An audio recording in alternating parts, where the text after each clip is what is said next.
Hello friends, welcome back to Rajneesh Kapuria vlog. और सभी भाइयों को राम राम। और आप लोग कैसे हो भाई? अपना आज का व्लॉग रहेगा कुछ इंटरेस्टिंग बातों पे। वो इंटरेस्टिंग बातें क्या रही मैं आपको बताता हूँ। बारी बारी से शुरुआत करते हैं।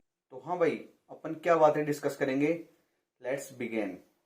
भाई अभी जस्ट 5 मई को नीट 2024 का पेपर खत्म हुआ है। और काफी लोग आंसर मैच वैच किए होंगे। किसी के 600 बन रहे होंगे, किसी के 580, 587, 550। भाई 615 के आसपास भाई कट ऑफ बता रहे हैं इस बार नीट की। 615 से लेकर के प्लस माइनस 4-5 कर लो, इसके आसपास नीट की कट ऑफ रहेगी। तो अराउंड अराउंड सबके यही स्कोर बन रहा होगा। और भाई किसी के 500 आ रहेंगे, किसी के 450 आ रहेंगे, किसी के 400 आ रहेंगे, किसी के 350, 300, 250। और मिनिमम जो एवरेज है, आप किसी भी मेडिकल कॉलेज में एडमिशन लेना चाहते हो अब्रॉड में या इंडिया में, उसके लिए मिनिमम मार्क्स होता है 150 का, या वो उस जो स्कोर बोर्ड होता है ना उस पर लिखा हुआ आता है।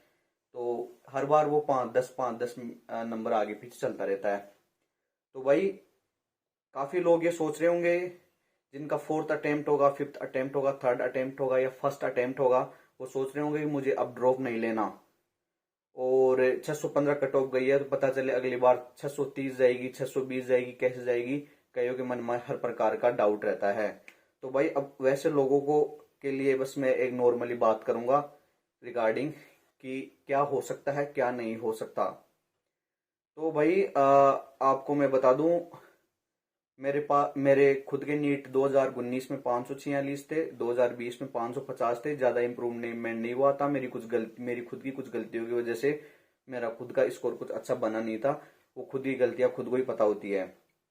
तो भाई मैं भी, मेरे दिमाग में भी थी यार, अटेम्प्ट्स ले लिए, अब अटेम्प्ट लेना है नहीं लेना, क्योंकि मैं 2019 में भी सोच रहा था इंडिया के अंदर कोई भी सेमी गवर्नमेंट या कर्नाटका में या केरला की, वहां मैंने फॉर्म्स वगैरह भरे थे, तो वहां कॉलेज ले लूं। लेकिन फिर मेरे मन में आया यार एक अटेम्प्ट और ले लेते हैं, फिर कोरोना वगैरह आ गया था तो ऐसा कुछ सीन हुआ। फिर मैंने सोचा अब समय खराब करने से कोई मतलब नहीं है। तो मैंने उस टाइम पे ये नियम आया हुआ था कि नेक्स्ट एग्जाम लगेगी 2018 बैच के बाद से, ऐसा कुछ नियम था। तो मैंने सोचा यार अपने अगर यहाँ पे भी कोई कॉलेज लेते हैं तो अराउंड 8 लाख के आसपास नॉर्मल अराउंड फीस रहती है। तो वो लग लगा के 50-60 लाख तक आराम से पहुंचती है। तो फिर मैंने सारी चीजों सोची कि एमबीबीएस अब्रोड का भी सोचा मैंने कि यार वहां पे क्या होगा। तो भाई पैसों का भी सोचना पड़ता है यार, क्योंकि अपने को नीट की तैयारी करवाते हैं तो घर वाले वहां पे भी काफी पैसे खर्च कर देते हैं। तो मैं सोचा यार घर वालों को ज्यादा पैसे नहीं लगवाने। अगर अपना काम 25 से 30 लाख के बीच में अगर बाहर हो जाएगा और सबको नेक्स्ट देनी है, अगर अपन यहाँ से भी करेंगे तो भी नेक्स्ट देनी ही पड़ेगी। तो फिर अपन इंडिया में करके क्या करेंगे? पढ़ना तो अल्टीमेटली खुद को ही पड़ता है। चाहे किसी इंडियन मेडिकल कॉलेज में आप पढ़ो, चाहे कितनी अच्छी से अच्छी कॉलेज में, एम्स में, चाहे किसी में ले लो। मेरे हर जगह दोस्त हैं, हर लोगों से, हर तरह के मेरे लोगों से बात होती है, वो बताते हैं किस तरह का क्या सीन रहता है। और अभी हम यहाँ पे भी हैं तो यहाँ पे भी हमें पता है किस तरह से पढ़ाते हैं, कितनी पढ़ाई होती है, कितनी खुद को करनी पड़ती है। सीन अल्टीमेटली यही है कि तुम खुद कितना पढ़ते हो, टीचर्स चाहे तुम्हें कितना भी पढ़ा देंगे, उससे तुम्हारे कुछ भी फर्क नहीं पड़ने वाला, तुम जब चीज को घर पे आके पढ़ोगे ही नहीं। तो वही सारी चीजें मैंने देखी। तो मैंने सोचा यार 25 से 30 लाख में अगर अपना एमबीबीएस अब्रोड का काम हो जाएगा और 5 साल का कोर्स है, और अल्टीमेटली अपन चाहे नेक्स्ट लगेगी चाहे कैसी लगेगी वो तो अपन तैयारी करके निकाल देंगे, क्योंकि मेहनत की तो आदत पड़ी हुई थी। तो ये मेरा थिंकिंग था। तो भाई अभी 2024 चल रहा है, तो भाई एमबीबीएस अब्रोड में काफी सारे रूल्स एंड रेगुलेशंस के अंदर बदलाव हो चुके हैं। कि एफएमजीएल रेगुलेशंस 2021 आया था, उसमें आपने देखा होगा कि काफी कुछ बदलाव हुए हैं। 18 नवंबर 2021 के बाद में अगर आप एडमिशन लेते हो तो उसके बाद में काफी सारे रूल्स हैं। जैसे आप ट्रांसफर नहीं ले सकते किसी भी कॉलेज से एक कॉलेज से दूसरे कॉलेज में। और 6 साल का आपको 54 मंथ्स का आपका कोर्स ड्यूरेशन होना चाहिए, इंग्लिश में होना चाहिए। वहां पे 12 मंथ्स की इंटर्नशिप होनी चाहिए। और वहां से जिस कॉलेज में जिस कंट्री से आप पढ़ाई कर रहे हो उस कंट्री का आपके पास आखिरकार डिग्री मिलने के बाद वहां पे आप प्रैक्टिस कर सको, इस चीज का आपके पास लाइसेंस होना चाहिए। ऐसे काफी सारी चीजें उसमें बताई गई है। और एनएमसी ने ऐसी कोई लिस्ट जारी नहीं की थी कि भाई इन इन कंट्रीज में, इन इन कॉलेज में ये डिग्री, ये चीजें एक्सेप्टेबल होगी। एनएमसी ने बच्चों पे छोड़ दिया था कि बच्चे अपने हिसाब से देखें। तो उसने ये बोला था कि डब्ल्यूएचओ से रिकॉग्नाइज होनी चाहिए और वो कॉलेज जो हमने ये 3-4 चीजें बताई हैं इनके अंडर में आनी चाहिए। तो भाई अभी मैं एमबीबीएस अब्रॉड में हूँ, 4 साल मेरी अब ऑलमोस्ट कंप्लीट हो गई है, फिफ्थ ईयर कंप्लीट होगी, 1 साल बची हुई है, फिफ्थ ईयर कंप्लीट हो जाएगी। तो भाई अभी मैंने वैसे नॉर्मली मैंने एफएमजी की तैयारी करना भी चालू कर दिया है और कुछ कुछ सब्जेक्टों को फिनिश भी किया है, कुछ कुछ सब्जेक्ट बीच में प्रोसेसिंग में है। तो ये चीजें फिलहाल मेरी अब बता रहा हूँ। तो भाई मेरे जिस टाइम पे मैं 2020 की बात है, जब मेरा सिलेक्शन नहीं हुआ था, तो मेरे दिमाग में काफी कुछ चीजें चल रही थी, मैं परेशान भी था। तो ऐसे ही आप लोग भी परेशान होंगे इस टाइम पे, अब क्या करें, ड्रॉप ले या ना ले। तो भाई अब मेरी बात थोड़ा ध्यान से सुनना, अब जो मैं बातें कर रहा हूँ वो थोड़ा ध्यान से सुनना।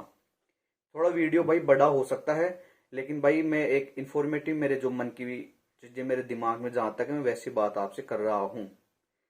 भाई 2021 से एमबीबीएस अब्रोड टफ हो चुका है। किस वे में टफ हो चुका है? पहले जो कोर्स 5 साल में होता था, वो अब 6 साल में होता है। कॉलेजों के अंदर भी भाई कुछ को आप खुद के लेवल पे ढूंढना पड़ेगा कौन सी कॉलेज अच्छी हैं। कुछ कॉलेजेस भाई फ्रॉड भी करती हैं। मैं कजाक नेशनल मेडिकल यूनिवर्सिटी में पढ़ता हूँ, कजाकिस्तान की। इस यूनिवर्सिटी में कोई दिक्कत नहीं है, मैं यहाँ पे रहता हूँ, मुझे पता है कजाकिस्तान की सबसे बेस्ट कॉलेज है ये कजाक नेशनल मेडिकल यूनिवर्सिटी। 1930 से ये कॉलेज चल रही है, 1930, यानी अराउंड आप सोच सकते हो 94 ईयर्स का इसके पास एक्सपीरियंस है। 1992 से यहाँ पे इंडियन स्टूडेंट्स आ रहे हैं और इस यूनिवर्सिटी से जो बच्चे निकल के गए ना, पीजी, बड़े बड़े डॉक्टर्स हैं आज इंडिया के अंदर। तो मैंने इस यूनिवर्सिटी का सब कुछ देख दाख के यहाँ पे एडमिशन लिया था। मुझे ड्रॉप नहीं लेना था, तो मैंने सोच लिया था कि अब ड्रॉप नहीं लेना।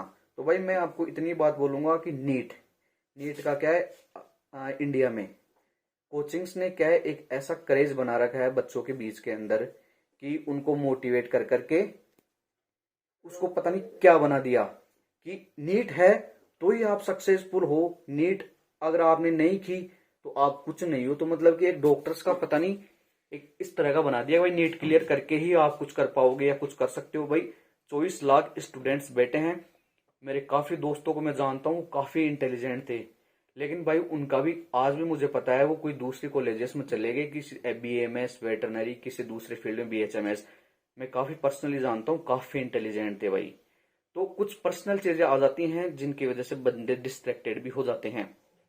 तो मैं आज आपसे ये बात करूंगा कि आपके पास अगर बजट है ना और टाइम है, सॉरी, पहली मैं बात करूंगा कि ड्रॉप लेना चाहिए, दूसरी बात मैं बात करूंगा ड्रॉप नहीं लेना चाहिए, क्या करना चाहिए। तो भाई जिस बंदे का अभी फर्स्ट ड्रॉप है या सेकंड ड्रॉप है, उसको ऐसे लग रहा है कि मैंने मेहनत करने में कमी छोड़ी थी, मैंने अपना 100% छोड़ के छोड़ो, मैंने 100% तो अलग चीज हो जाती है। अगर नीट में कोई बंदा अपना, मेरा जहां तक मानना है 80% भी अगर अपना दे देता है तो सिलेक्शन हो जाता है। क्योंकि बंदे में जानता हूं, जहां तक है, कोशिश करते ही लास्ट तक, पूरी साल कोशिश नहीं करते, लास्ट के 1-2 महीने कोशिश कर लेते हैं, फिर सोचते हैं सिलेक्शन नहीं हुआ, तो भाई वही कमी रह जाती है। मैं भी क्या, शुरू में थोड़ा कम पढ़ता था, लास्ट में आकर के ज्यादा पढ़ता था। तो मुझे इस चीज का प्रैक्टिकली पता है कि आपको पूरे साल भर रेगुलर पढ़ना ही पड़ता है, ट्यूशन प्रैक्टिस करनी ही पड़ती है, ताकि लास्ट में आपके सिली मिस्टेक्स ना हो। तो भाई अगर आप में ये दम है कि मैं ढंग से मेहनत कर लूंगा, एक साल भी कहाँ बचा है अभी तो, हाँ, 1 साल में ढंग से मेहनत कर लूंगा, टिक करके, बिना डिस्ट्रैक्शन के, सब कुछ सोशल मीडिया को सबको साइड में रख करके अगर मैं ये कर लूंगा, और भाई तो आप ड्रॉप ले। क्योंकि भाई चलो, आप जब आपके नीट का रिजल्ट आता है, फिर आप में क्या अचानक से उस टाइम पे काफी जोश रहता है कि यार अब तो मुझे ड्रॉप लेना है, मैं इस बार फोड़ दूंगा, मैं वो कर दूंगा। और फिर जैसे ही 5-10-15 दिन बीतते हैं, कोचिंग वोचिंग में जाता है, वहां चलते हैं, दूसरे फ्रेंड्स मिलते हैं, उनके संपर्क में आता है, मेस में जाता है, हॉस्टल में जाता है, अलग अलग प्रकार के बंदे मिलते हैं, फिर वो उन चीजों को भूल जाता है, फिर वो नेचुरल वही हो जाता है पहले जैसा। और फिर दूसरी बात, वो ऐसे भी सोचने लग जाता है, यार मेरा साथ का वो फ्रेंड था, उसका सिलेक्शन हो गया, वो उस कॉलेज में चला गया, मैं यार वापस पीछे रह गया। तो ऐसे कई प्रकार की सोच आने लग जाती है। और जब पहला ही पेपर हो, जब मार्क्स भी कम आए ना, तो फिर कॉन्फिडेंस और गिरता है, तो फिर वो सोचता है कि मैं वैसा ही वापस बन गया। तो अगर ऐसी चीज आप करना चाहते हो तो ड्रॉप मत लेना। ड्रॉप लो तो ये लेना कि मेरे लाइफ का लास्ट अटेम्प्ट है, लास्ट कोशिश रहेगी जिसमें मैं अपना 100% दूंगा, और अब मैं फिर उसके बाद मेरा हो ना हो मैं छोड़ दूंगा, मैं और कोई ऑप्शन देखूंगा, ऐसे करके तो लेना। और अब जो बच्चे जो थक चुके हैं, अब बिल्कुल ड्रॉप नहीं लेना चाहते, उनके लिए तो भाई उनके लिए मैं आपको एक बात बता दूं, अगर आपके पास 50-60 लाख रुपए तक का बजट है और आपको लगता है कि आप एडमिशन लेना चाहते हो, तो मोस्ट प्रोबेबली कोशिश करना कि इंडिया की मेडिकल कॉलेजेस में एडमिशन लेना, फॉरेन में एडमिशन लेने की कम सोचना। क्योंकि इंडिया में एमबीबीएस 4 साल की हो गई है और यहाँ पे एमबीबीएस है भाई 6 साल की, 5 + 1 साल इंटर्नशिप, 6 साल, तो 2 साल आपको एक्स्ट्रा लगेगी। और वही चीज आपका इंटर्नशिप मिला के, और हाँ दूसरी बात, अब जब आप यहाँ से इंटर्नशिप कर लोगे, उसके बाद आपको इंडिया में जाने के बाद फिर से इंटर्नशिप करना पड़ेगा, तो आपका टोटल कोर्स हो गया 7 साल का। और 1 साल एफएमजी की एग्जाम का मान लो प्रिपरेशन का, 8 साल, 8 साल आपको बार डॉक्टर बनने में लगेंगे। इससे अच्छा कोशिश करना, चाहे 15-20 लाख रुपए ज्यादा लग जाए, आप इंडियन मेडिकल कॉलेजेस को प्रीफर करना। और हाँ फिर भी अगर आपका बजट है कि मेरा 25 से 30 लाख का, ये 32-33 का है और मुझे साल की कोई दिक्कत नहीं है, मैं कर लूंगा, 1-1.5 साल से मेरे कोई असर नहीं पड़ता, तो आप एमबीबीएस अब्रॉड में एडमिशन ले सकते हैं। और वो भी भाई कुछ ऑथेंटिक कॉलेजेस हैं, उनमें एडमिशन लेना, किसी भी कंसल्टेंट के बहकावे में मत आना, किसी भी फ्रेंड के बहकावे में मत आना। कैसे? तो कंसल्टेंट्स आपको बोलेंगे कि मैं इस कॉलेज में करवा दूंगा, उस कॉलेजेस में करवा दूंगा, और हो सकता है भाई जैसे आपको यहाँ एमबीबीएस अब्रॉड करे हुए स्टूडेंट है, वो आपसे संपर्क करे कि भाई मैं तेरा एडमिशन करवा दूंगा उस कॉलेज में, मैं जिस कॉलेज में पढ़ता था काफी अच्छी कॉलेज थी भाई, वहां से मैं इसमें करवा दूंगा। तो भाई ऐसे बंदों के जल्दी किसी के जाल में मत फंसना, पूरा टोटल बिजनेस है, आपको मैं रियलिटी बता दूं। तो आप अपने अपने खुद के स्तर पे, आपके कोई खुद का खास जानकार हो, वैसे बंदों से वहां कॉलेज के बारे में पता करना, उसके बाद ही एडमिशन लेना। मैं आपको नॉर्मली बता दूं कि कौन कौन सी कंट्रीज ठीक है एमबीबीएस अब्रॉड के लिए। भाई कजाकिस्तान में मैं हूँ, यहाँ ठीक है, यहाँ पे जैसे मेरी दो तीन कॉलेजेस है, मैं नाम बता देता हूँ आपको। कजाक नेशनल है, कास्पियन यूनिवर्सिटी है, कजाक रशियन यूनिवर्सिटी है, अलमाटी की 3 कॉलेजेस भाई ऑथेंटिक है, इनमें कोई दिक्कत नहीं है। बाकी में मुझे उन कॉलेजेस, एक अल्फराबी भी है, लेकिन अल्फराबी का भाई मुझे भी ज्यादा एग्जैक्ट नहीं पता नहीं है। एक है कारागंदा मेडिकल यूनिवर्सिटी, वो भी काफी अच्छी है भाई। सिमकेंत भी ठीक है, लेकिन सिमकेंत मत जाना, वहां पे थोड़ा सा पंगा है। सिमकेंत में क्या है, आपकी जब लास्ट में स्टेट एग्जाम होती है ना, तो उस स्टेट एग्जाम में वो बच्चों को चला के फेल करते हैं, ऐसा सिमकेंत में मुझे जहां तक इन्फॉर्मेशन मिली है, ऐसा सीन है। सेम यूनिवर्सिटी भी ठीक है, लेकिन भाई ये जो बता रहा हूँ ना मैं, अलमाटी तो मेन सिटी है, लेकिन जो कारागंदा, सेमी, साउथ कजाक वगैरह भाई ये गांव है। तो आपको लगता है कि मुझे गांव में नहीं जाना, मुझे कोई बड़े शहर में जाना है, तो वो हिसाब से देख लेना। तो अब मैं पॉइंट पे आता हूँ, कंसल्टेंट्स के किसी भरोसे मत आना, क्योंकि आप बच्चों के संपर्क में आओगे ना, तो बच्चे क्या करते हैं, वो आपको जिस कंसल्टेंट के साथ उसकी जानकारी होगी ना, उस कंसल्टेंट के थ्रू आपको एडमिशन करवाएंगे, उस कंसल्टेंट के थ्रू उस कॉलेज में आपका एडमिशन करवाएंगे, क्योंकि भाई उनका कमीशन होता है थोड़ा बहुत, तो वो उनका कमीशन मिल जाता है। तो भाई उसमें कोई गलती नहीं है, उनको उनका कमीशन मिल रहा है 40-50 हजार रुपए, भाई उसमें कोई गलती नहीं है, क्योंकि वो एजेंट भी आपसे वो पैसे लेगा अगर आप करवाते हो तो। लेकिन गलती यह है कि वो बंदा ऐसी किसी कॉलेज में आपका एडमिशन ना करवा दे कि पता चले आपको 4-5 साल बाद, यार उसने थोड़े बहुत पैसों के लालच में मेरी यार ऐसी तैसी कर दी, मुझे ऐसे वैसे कॉलेज में एडमिशन करवा दिया। तो भाई इस चीज का ध्यान रखना, ठीक है। और दूसरी बात, प्रिपेयर रहना कि आप किसी भी CIS, सेंट्रल एशिया कंट्रीज में आ रहे हो, या किसी भी दूसरे कंट्रीज में जा रहे हो, चाइना या और कोई सी, चाइना भी भाई बेस्ट है, चाइना 1 नंबर कंट्री है भाई, चाइना का मेडिकल सिस्टम 1 नंबर है। मेरी बात होती है, मेरे कुछ दोस्त हैं उनसे, तो वहां की आपको लोकल लैंग्वेज सीखो, इसके प्रति वो रहना कि मुझे लैंग्वेज सीखनी है वहां की, इसके लिए आपके एक दिमाग में साइकोलॉजी बना लेना एमबीबीएस अब्रॉड वाले। और दूसरी बात भाई, अगर आप एमबीबीएस अब्रॉड कर ही रहे हो, तो आप ये मत सोचना मैं तो पैसे दे करके डॉक्टर बन जाऊंगा या और कुछ। भाई मन में अगर आपके डॉक्टर बनने की अगर रियली में इच्छा हो तब ही आना, नहीं अदरवाइज दूसरे फील्ड्स में चल जाना। क्योंकि यहाँ पे आपको लगता होगा कि भाई पढ़ाई आसान है, ऐसे पता लग जाएगा आपको। भाई फर्स्ट ईयर में मेरा खुद का, जब फर्स्ट ईयर में आया था ना, मेरा छोड़ने का मन कर गया था यार, ये मैं कहाँ पे आ गया, मेरे से नहीं हो रही चीजें, क्या क्या दे दिए, क्या क्या करना पड़ रहा है। तो भाई मैं उतनी चीज बोलूंगा, चीजें आसान नहीं है। चीजें आप जैसे समझ रहे हो कि नीट में मैंने पढ़ लिया, वो कर लिया, यहाँ तो मेरे को होमवर्क भी नहीं करना पड़ता, वो भाई पूरा सिस्टम चेंज हो जाता है। तो बी प्रिपेयर्ड उस चीज के लिए कि हाँ मैं डॉक्टर बन रहा हूँ, मुझे ह्यूमैनिटी के लिए मुझे सेवा करनी है, भाई मैं खुद भी डॉक्टर बनना हूँ, मुझे हाँ पैसे का इतना लालच नहीं है, लेकिन भाई मेरा एक जोश था, जुनून था, कि एक सपना था कि मैं डॉक्टर बनूं। चीज वो ये कि आपके अंदर खुद के अंदर जुनून होना चाहिए कि आप अगर मेडिकल के फील्ड में आ रहे हो तो आपको लास्ट तक पढ़ाई करनी है, लास्ट तक मेहनत करनी है। मतलब ऐसे नहीं कि आप कुछ शॉर्टकट्स अपना करके कुछ और कुछ करके आप डॉक्टर बन जाओ, पढ़ना अल्टीमेटली लास्ट तक है ही है भाई। तो भाई लास्ट में मैं इतनी बात बताऊं, आप एमबीबीएस अब्रोड को अगर ऑप्शन में चूज कर रहे हो तो भाई मैं कजाकिस्तान का आपको बता दूं। कजाकिस्तान में और जितनी भी सेंट्रल एशिया कंट्रीज होती है, यहाँ यूनिवर्सिटीज क्या करती है, कंपनीज को देती है कॉन्ट्रैक्ट। तो उनको वो कंपनीज को कॉन्ट्रैक्ट भी तब देती है जब कंपनीज उनको यूनिवर्सिटी को कुछ पैसे जमा कराती है, उसके बाद में उनको कुछ सीटों के लिए इतनी सीट आप एडमिशन लाओ, इस हिसाब से उनको कॉन्ट्रैक्ट मिलता है। फिर कंपनीज आपसे कम्युनिकेट करती हैं आपको एडमिशन के लिए।